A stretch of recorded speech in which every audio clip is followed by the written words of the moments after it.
લે જમાઈ રાજા ને ફોન નક્કી બહાટી બોલાવી લાગે. હા જમાઈ રાજા.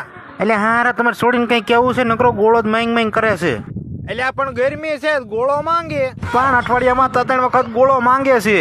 પણ માણસો અઠવાડિયામાં 8 વખત ગોળા ખવડાવે છે, તમને 3 વખત ખવડાવવામાં શું વાંધો છે? એટલે તમે બે બાપ દીકરી થઈને મને લેણું કરાવશો. એટલે ગોળા ખવડાવવામાં લેણું થાય 20-30 રૂપિયાનો ગોળો આવે અને જ્યાં તમારે કાયમ ખવડાવો છે ઉનાળો જાય ત્યાં સુધી ખવડાવવાનો ગોળો. એટલે હારા તમારે આ બધું પેલા કેવું પડે, તમારે છોડીને ગમાડવા આવ્યો ને તારે બધું કેવું પડે. આ એટલે આવો શોખ પાડવાનો કે મારે છોડી ગોળો ખાય છે, બધા આખો મલક ખવડાવે છે, તમે એટલે ગોળામાં ફોન કરો છો ગોળો ખાય છે ને ફલાણું ખાય છે. એમ હવે રાકા નીકળ્યા ભલા માણસો, તમે કેમ જિંદગી કાઢશો? એટલે આવું ખવડાવવાનું રાખું મારા પગારમાં વધે શું? જો તમે રજા પગાર માંથી 5 થી 10% ખાવા પીવામાં જાય જ તે. આ પેટ ખાવા પીવા હાટું જ આપ્યું છે, અહીંયા કે ખૂંદવા આપ્યું છે? એટલે પણ આવું તમને કેવું નતું, પણ જો નો ખવડાવવા જાઉં તો મને મારે જ હોય. તો નો ખવડાવવા તો મારે પડે ના. માર છોડે શું અહીંયા કામ જ કઈ કરવાનું? જો હારા આ બધું આમના માલ હતું આપણને નો પોહાયો. કેમ નો ચેમ પોહાય લે?